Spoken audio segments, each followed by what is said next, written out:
Hello my dear students, আজ আমরা শুরু করছি ষষ্ঠ শ্রেণীর পরিবেশ ও বিজ্ঞান বইয়ের 221 পাতায় যে আমাদের 12 নম্বর যে স্কুলটা আছে সেই স্কুলটা আজকে আমরা শুরু করছি।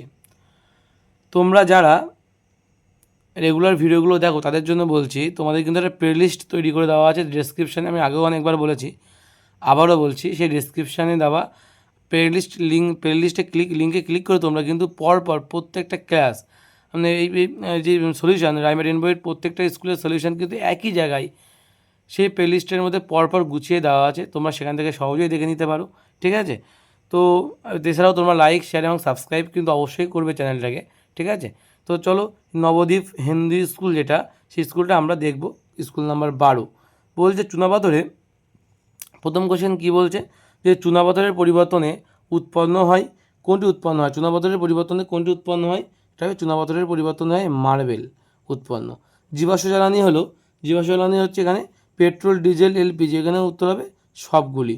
মৌলিক রাশি কোনটি? সময়, ক্ষেত্রফল, ঘনত্ব আর বেগ। এর মধ্যে সময় কিন্তু মৌলিক রাশি। উষ্ণতার এসআই একক কী?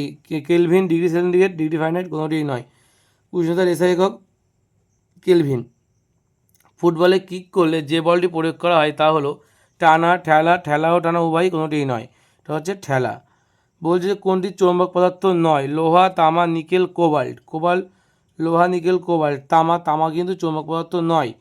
একই বল একই থেকে ক্ষেত্রফল বৃদ্ধি পেলে চাপ কী হবে? বল একই থেকে ক্ষেত্রফল বৃদ্ধি করলে চাপ কিন্তু কমে যায়, কারণ আমরা জানি চাপ = বল বাই ক্ষেত্রফল, ঠিক আছে? তো বলছি তরল প্রবাহিত হয় উচ্চচাপ থেকে নিম্নচাপের দিকে, নিম্নচাপ থেকে উচ্চচাপ, যে কোনো দিকে প্রবাহিত। এটা হচ্ছে উচ্চচাপ থেকে নিম্নচাপের দিকে, ঠিক আছে? মানবদেহে লালায় উপস্থিত জীবাণু ধ্বংসকারী পদার্থ কোনটি? লাইসোজাইম। বলছে মানুষের হাতের তালুতে হাড়ের সংখ্যা কয়টি? এটি হবে 5টি, ঠিক আছে? কয়টি হবে? 5টি। বলছে ঈষৎ সচল সন্ধির উদাহরণ কী হবে? সন্ধি থাকে কোথায়? মেরুদণ্ডে। নবীকরণযোগ্য শক্তির উৎস কী? নবীকরণযোগ্য শক্তির উৎস জৈব গ্যাস, ঠিক আছে? নেক্সট কোশ্চেন কী বলছে? লোহার প্রধান আকরিকের নাম কী? নেক্সট কোশ্চেন কী বলছে যে লোহার প্রধান আকরিকের নাম কী? লোহার প্রধান আকরিকের নাম কী হবে দেখে নাও। লোহার প্রধান আকরিক হচ্ছে হেমাটাইট।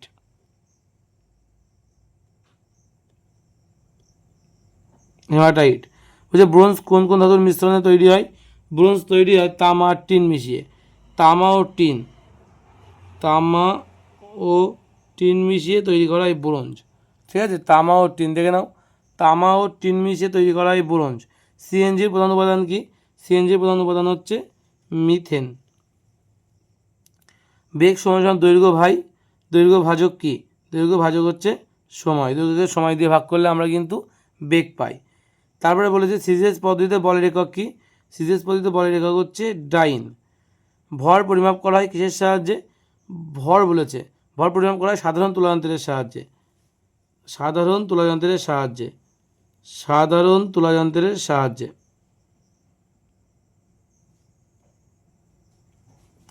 বলছে কয়লা পোড়ানো হলে কোন শক্তিতে রূপান্তরিত হয়? কয়লা পোড়ানো হলে সেটা তাপশক্তি থেকে তৈরি হয় বিদ্যুৎ শক্তি বা তড়িৎ শক্তি। তাপ থেকে তড়িৎ শক্তি। কয়লা পোড়ানো হলে তাপশক্তি থেকে তড়িৎ শক্তি তৈরি হয়। তারপরে বলে যে চৌম্বক শক্তির যান্ত্রিক শক্তিতে রূপান্তর হওয়ার উদাহরণ দাও। চৌম্বক শক্তি যান্ত্রিক শক্তিতে রূপান্তরিত হওয়ার উদাহরণ তোমাদের টেক্সট বুকের তোমরা যদি বের করো 88 পাতা, সেখানে কিন্তু তোমাদের 88 পাতায় কিন্তু উত্তরটা দেওয়া আছে। চুম্বক শক্তি যান্ত্রিক শক্তিতে রূপান্তরের উদাহরণ হচ্ছে এই যে লাস্টের লাইনটা, যে চুম্বক শক্তি যান্ত্রিক শক্তিতে রূপান্তরিত হচ্ছে চুম্বকের দিকে যাওয়ার সময় উৎপন্ন গতিশক্তি, ঠিক আছে? চুম্বকের দিকে এগিয়ে যাওয়ার সময় উৎপন্ন গতিশক্তি হচ্ছে চুম্বক শক্তি থেকে যান্ত্রিক শক্তিতে রূপান্তরের উদাহরণ। তারপরে বলেছে কি সকল শক্তির উৎস কি? সকল শক্তির উৎস হচ্ছে সূর্য। ঘর্ষণের একটি সুবিধা লেখো। ঘর্ষণের সুবিধা কী কী আছে? ঘর্ষণের সুবিধা হচ্ছে তোমাদের এটা তোমরা যদি চাও মানবী থেকেও এটা কিন্তু বা বই থেকে তোমরা পেতে পারো। ঘর্ষণের সুবিধার একটা হচ্ছে হাঁটা, আমরা হাঁটতে পারি, শুধু হাঁটা লিখে রাখলে আমরা হাঁটতে পারি কিন্তু ঘর্ষণের জন্য। সারা দেহ থেকে কোন রক্তনালী দিয়ে রক্ত হৃৎপিণ্ডে ফিরে আসে?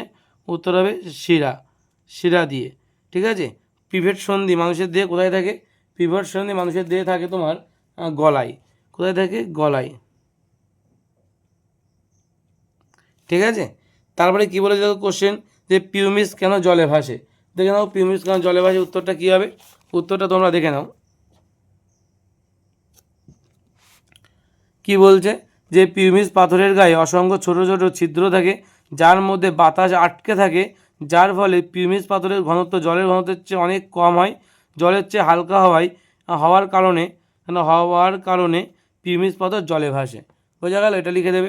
নেক্সট কোশ্চেন বলছে, কি বলছে নেক্সট কোশ্চেন, যে একক কাকে বলে। এটা তোমাদের বইতে 65 পেজে পেয়ে যাবে। 65 পেজে একক কাকে বলে দেখে নাও। এই যে দেওয়া আছে যে কোনো রাশিকে পরিমাপ করতে সেই রাশির একটি সুবিধাজনক অংশ নিয়ে কি করা হয়, পরিমাপ করতে হয়। ওই সুবিধাজনক অংশটি হলো রাশির একক। নেক্সট কোশ্চেন কি বলছে দেখো, নেক্সট কোশ্চেন বলছে,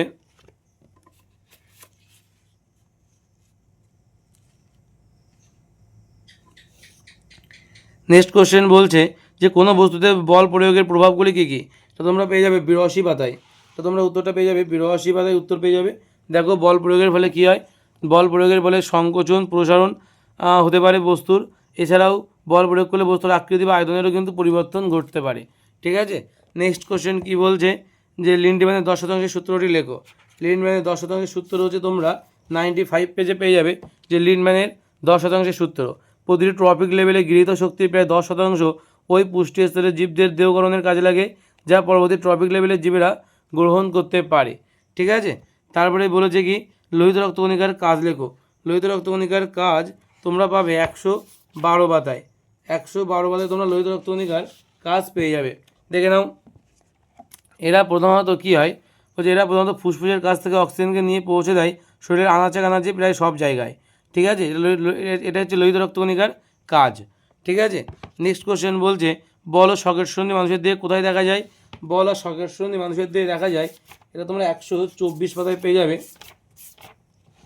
বলছে কাঁধে এবং কোমরে কোথায় দেখা যায়, কাঁধে এবং কোমরে দেখা যায়, কাঁধে ও কোমরে দেখা যায়। তারপরে কোশ্চেন দিয়েছে যে এই সন্ধি থাকলে অস্থিকে কত ডিগ্রি কোণে ঘোরানো সম্ভব।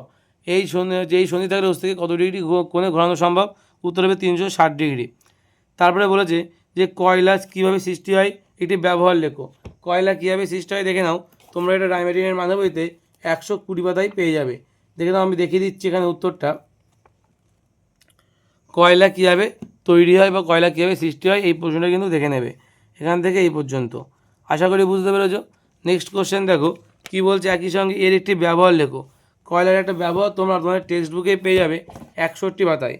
কয়লার একটা ব্যবহার তোমরা তোমাদের টেক্সট বুকের 61 নম্বর পাতায় কিন্তু পেয়ে যাবে। কয়লার একটা ব্যবহার কি বলছে, এই যে কয়লার প্রধান ব্যবহার হচ্ছে বিদ্যুৎ উৎপাদনে। কয়লার প্রধান ব্যবহার কোথায়, বিদ্যুৎ উৎপাদনে। ঠিক আছে, তাপবিদ্যুৎ কেন্দ্রে কিন্তু কয়লা পুড়ে তাপ পাওয়া যায়। ঠিক আছে, সেই তাপকে কাজে লেগে বিদ্যুৎ উৎপাদন করা হয়। ঠিক আছে। নেক্সট কোশ্চেন কী বলছে দেখো, বলছে গড় সৌরদিন কাকে বলে, স্টপ ওয়াচের একটি ব্যবহার লেখো। তোমরা এটা পেয়ে যাবে 69 পেজে। কারণ হচ্ছে 69 পেজে তোমরা পেয়ে যাবে যে গড় সৌরদিন কাকে বলে। দেখে নাও, বলছে সারা বছরের সৌরদিন যোগ করে যোগফলকে 365 দিয়ে ভাগ করলে আমরা যা ভাগ করে আমরা গড় সৌরদিন পাই। ঠিক আছে, আশা করি বোঝা গেল গড় সৌরদিন। এবার বলছে কি, যে স্টপওয়াচের একটি ব্যবহার। স্টপওয়াচের ব্যবহার দেখো, যে যখন দৌড় প্রতিযোগীরা দৌড়ায় তখন তাদের সময় দেখতে, মানে কত সময়ের মধ্যে তারা শেষ করলো সেটা দেখার জন্য কিন্তু স্পোর্টসের মাঠে স্যার বা দিদিমণিরা কিন্তু এই ধরনের কিন্তু ঘড়ি ব্যবহার করেন। স্টপওয়াচ হচ্ছে যে একটা কাজ কতক্ষণ ধরে করা হচ্ছে সেটা যে সূক্ষ্ম পরিমাপ করার জন্য আমরা কিন্তু স্টপওয়াচ ব্যবহার করি। সূক্ষ্ম পরিমাপ করার জন্য স্টপওয়াচ ব্যবহার করা হয় বেসিক্যালি খেলার সময় বা সাঁতার কাটার সময়। ঠিক আছে। নেক্সট কোশ্চেন কী বলছে দেখো, নেক্সট কোশ্চেন পরের পাতায় আছে, যে স্থিতিশক্তি কাকে বলে। তাই তো, নেক্সট কোশ্চেন কী বলছে, যে স্থিতিশক্তি কাকে বলে। তীর থেকে ধনুক বা ধনুক থেকে তীর ছোড়ার ক্ষেত্রে শক্তির রূপান্তরটা লেখো। দেখো, ধনুক থেকে তীর ছোড়ার সময় শক্তির রূপান্তর কী হয় বলো তো, স্থিতিশক্তি গতিশক্তিতে রূপান্তরিত হয়। আর স্থিতিশক্তি কাকে বলে সেটা তোমরা পেয়ে যাবে তোমাদের বইয়ের 86 পাতায়। ঠিক আছে, 86 পাতায় তোমরা পেয়ে যাবে স্থিতিশক্তি কাকে বলে। দেখে নাও, এই স্থিতিশক্তি কাকে বলে এখানে দেওয়া আছে, যে বস্তুর আকৃতি পরিবর্তন ঘটলে কি বলছে, যে বস্তুর আকৃতি পরিবর্তন ঘটলে বস্তুর মধ্যে কাজ করার সামর্থ্য বা শক্তির যোগান হয়, এটার নাম হচ্ছে স্থিতিশক্তি। আশা করি বুঝতে পেরেছো। তারপরে বলেছে কি, বার্নৌলের নীতিটি লেখো। বার্নৌলের নীতি তোমরা 104 নম্বর পাতায় পেয়ে যাবে। বার্নৌলির নীতি তোমরা পেয়ে যাবে 104 নম্বর পাতায়। দেখে নাও, একদম লাস্টে দেওয়া আছে যে কোনো গ্যাস বা তরল গতিশীল হলে যে স্থানে ওই গ্যাস বা তরল ওই স্থানে যে স্থানে ওই গ্যাস ওই তরল বা গ্যাসের বেগ বেশি সেই স্থানে ওই গ্যাস বা তরলের চাপ কম হয়। এখানে লিখে দিচ্ছি চাপ কম হয়। ঠিক আছে, এটাই কিন্তু বার্নৌলের নীতি, এটাই কিন্তু বিজ্ঞানী বার্নৌল বলেছিল। ঠিক আছে, এটাই কিন্তু বার্নৌলের নীতি। ওকে, তারপরে তোকে বলেছে যে একটি তলের ওপর লম্বভাবে 25 নিউটন বল প্রয়োগ করা হলো। কি বলছে? একটি তলের ওপর লম্বভাবে 25 নিউটন বল প্রয়োগ করা হলো। তাহলে বলছে যে যদি প্রয়োগ করা হয় তাহলে 25 নিউটন বল প্রয়োগ করা হলো, তলটির ক্ষেত্রফল বলেছে 0.5 বর্গমিটার হলে কত চাপ প্রয়োগ করা হলো, চাপ কত হবে সেটা বের করতে হবে। তা দেখে নাও, আমরা জানি চাপ ইজিক্যাল টু কি, আমরা জানি চাপ সমান সমান বল বাই ক্ষেত্রফল, বল বাই ক্ষেত্রফল। এখন এখানে বলের মান কত বলছে? বলের মান বলেছে 25 নিউটন। ওকে, তো বলের জায়গায় লেখো 25 নিউটন বাই ক্ষেত্রফল কত বলেছে? ক্ষেত্রফল বলেছে হচ্ছে 0.5 বর্গমিটার, তাই তো? বর্গমিটার তো ক্ষেত্রফলের একক, তাহলে 0.5 লেখো, সমান সমান লেখো 25 বাই কত হবে 5, আর এখানে দশমিক তোলার জন্য উপরে একটা 10 গুণ হবে। 5 5 আর 25, 5 10 কত? 50। তাহলে চাপ কত হবে? 50 পাস্কেল। 50 পাস্কেল কিন্তু চাপের মান হবে 50 পাস্কেল। আশা করি বোঝা গেল। তাহলে উত্তর কত হবে? 50 পাস্কেল। পাস্কেলকে পি এ দিয়ে লেখা হয়।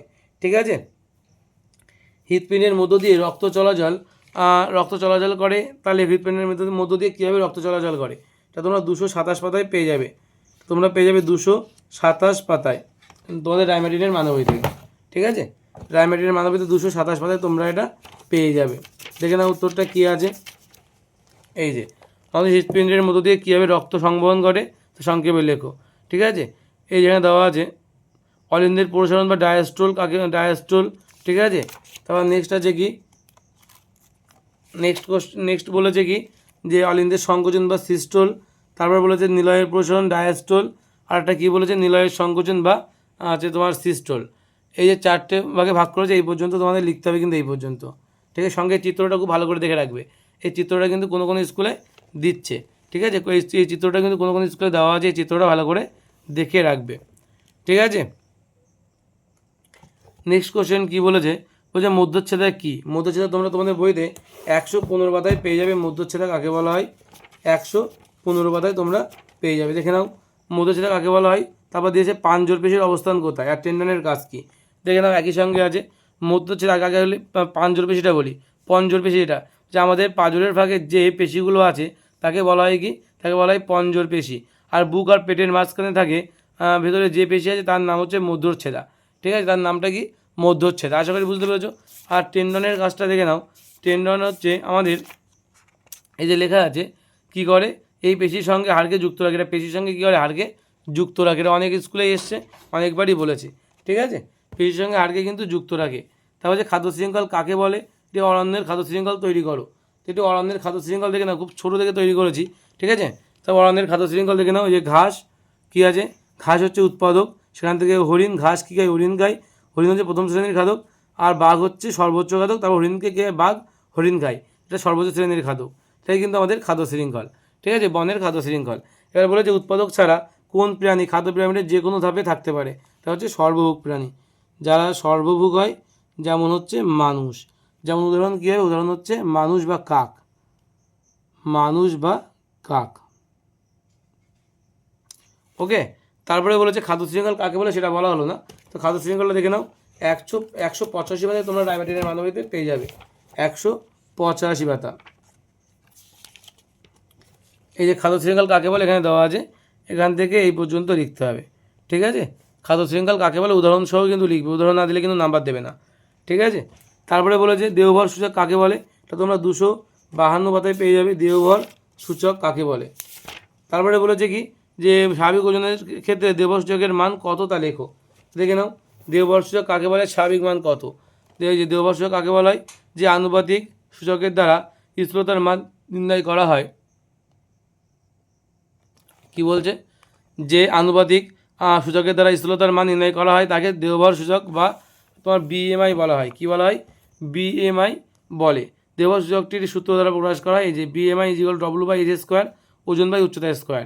আর স্বাভাবিক BMI কত জানো? স্বাভাবিক BMI হচ্ছে 18.5 থেকে 25-এর মধ্যে হয়। কত হয়? 18.5 থেকে 25-এর মধ্যে হয় স্বাভাবিক BMI। তারপর নেক্সট কোশ্চেন, একই সঙ্গে একটা কোশ্চেন দিয়েছিল তোমাদের এখানে, একই সঙ্গে একটা কোশ্চেন দিয়ে, সেটা হচ্ছে জাইগ্যান্টিজম কি?